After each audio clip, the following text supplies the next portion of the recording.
কক্সবাজারের প্রথম দিনে আমি কোথায় কোথায় গেলাম, কি খেলাম এন্ড কোত্থেকে আমরা বাইক রেন্ট নিলাম সেই সব কিছু ডিটেলস থাকছে আজকের ব্লগে। এন্ড আই হোপ ডে 1 এর ফার্স্ট পার্টের মতো সেকেন্ড পার্টটাও তোমরা অনেক এনজয় করবা। সকালে ব্রেকফাস্ট করে এসে আমি লম্বা একটা ঘুম দিছিলাম এন্ড আফটার দ্যাট আমি জাস্ট ঘুম থেকে উঠে শাওয়ার নিয়ে রেডি হচ্ছি দুপুরে লাঞ্চে যাওয়ার জন্য। এবার কক্সবাজার গিয়ে আমি নিজেকে খুব সিম্পল রাখা ট্রাই করেছি, just sunscreen, moisturiser and lipstick. Anyways তারপর আমরা চলে আসলাম পানশিতে লাঞ্চের জন্য। আমি এখানে লইটা ভর্তা দিয়ে দারুণ মজা করে ভাত খাইছি।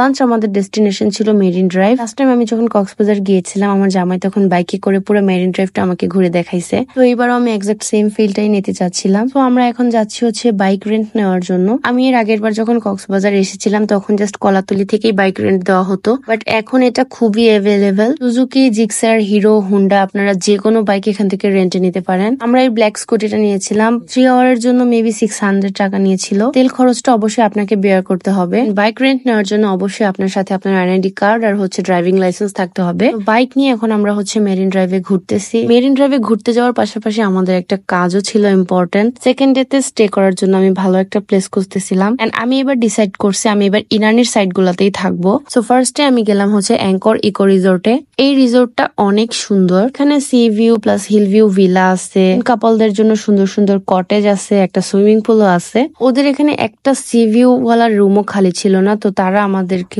তাদের কটেজ গুলা সাজেস্ট করলো। ওদের কটেজটাও খুব সুন্দর, বাট আমার কাছে কেন জানি ব্যাপারটা জমে নাই, কজ সামনে কোনো কিছুর ভিউ পাচ্ছিলাম না। বাট অনেস্টলি বলতেছি অ্যাঙ্কর রিসোর্টটা আসলেই সুন্দর। আমি আজকে 2-3টা রিসোর্ট একেবারে নোট করে আসছি। ফিজিক্যালি দেখে আমার কাছে যেটা বেস্ট মনে হবে আমি সেটাই আজকে বুকিং দিয়ে যাব। এবার কক্সবাজারের ওয়েদারটা এত জোস ছিল যে একটু পরপরই বৃষ্টি নেমে যাচ্ছে, আবার রোদ উঠতেছে। অ্যাঙ্কর থেকে বের হয়ে আমি পাটুয়া টেকের দিকে যাচ্ছি। এখানে আরো একটা রিসোর্ট আছে হুইচ ইজ টুপটুপ এন্ড আমার জামাইয়ের এই টুপটুপটা অনেক বেশি পছন্দের। তো আমি এখানেও এসে ওদের রুম ভিজিট করলাম। দেন আমরা আরো সামনে যাচ্ছিলাম, মানে একদম টেকনাফের দিকে চলে যাচ্ছিলাম। আর একটু সামনে যেতে আমরা দেখতে পেলাম যে পাহাড়ি কলা, ডাব এগুলো নিয়ে বসছে এখানকার ব্যবসায়ী মামারা। আর এইসব পাহাড়ি কলা অনেক মজা হয়। আমাদের মতো আরো যারা টুরিস্ট আছে অনেকেই দেখলাম এখান থেকে কলা টলা এগুলো কিনে নিয়ে যাচ্ছে। তো আমরাও নেমে আজানের জন্য এখান থেকে কলা কিনলাম। তারপর আমার জন্য একটা ডাব নিলাম। আমাকে এখানে বিশাল বড় একটা ডাব ধরা দিছে। এটার পানি আমি একা খেয়ে শেষ করতে পারি না, সো আমি আর আমার জামাই মিলে শেয়ার করে এটা খাইছি। এরপর ওয়েদারটা অনেকটাই ক্লাউডি হয়ে যায়, তো আমরা এখানে কিছুক্ষণ স্টে করলাম।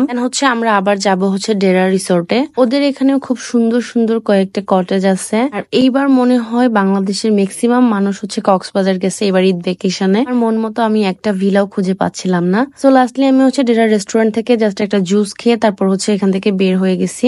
ডেরা রিসোর্টের অ্যাম্বিয়েন্সও কিন্তু খুবই সুন্দর, মনেই হয় না যেটা বাংলাদেশে। এটা অনেকটাই বালি বা মালদ্বীপের ভাইব দেয়। যাই হোক, আমি অলরেডি ডিসাইড করে ফেলছি আমি কোনটাতে স্টে করব নেক্সট ডে তে। তো আমরা সেখানে আমাদের রিজার্ভেশন দিয়ে আবার চলে আসছি রয়্যাল বিচ রিসোর্টে। দেন এসে ফ্রেশ হয়ে আমরা একটু বিচে যাব। তারপর একটা অটো নিয়ে আমরা চলে গেলাম কলাতলি বিচে।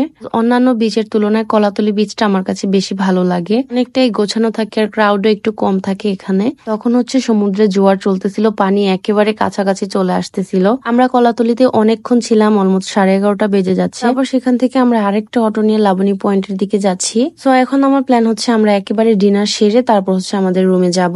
রাতে ডিনার করার জন্য আমরা গিয়েছিলাম কড়াইয়ে। সেখান থেকে আমরা একটা টুনা বারবিকিউ নিয়েছিলাম, বাট আনফরচুনেটলি সেই রেকর্ডিংটা আমার ডিলেট হয়ে গেছে। ফিশ বারবিকিউ করতে ওদের অনেকক্ষণ সময় লেগেছিল, সো এর মধ্যে আমরা আরো কিছু অর্ডার দিলাম। আমার খুবই লইটা ফ্রাই খাওয়ার ক্রেভিং হচ্ছিল, সো আমি এখান থেকে ওদের লইটা ফ্রাইটা অর্ডার দিলাম। সাথে আরো অর্ডার দিয়েছিলাম চিংড়ি শুটকির ভর্তা, ছুরি শুটকির ভর্তা আর বিফ। এরই মধ্যে ওরা ওদের লইটা ফ্রাইটা আমাদেরকে সার্ভ করে দিল। গরম গরম মুচমুচে লইটা ফ্রাই খেতে অনেক মজা লেগেছে। বাজার গেলে লইটা ফ্রাইটা মাস্ট ট্রাই করবেন। Yes, that's it for today. আল্লাহ হাফেজ।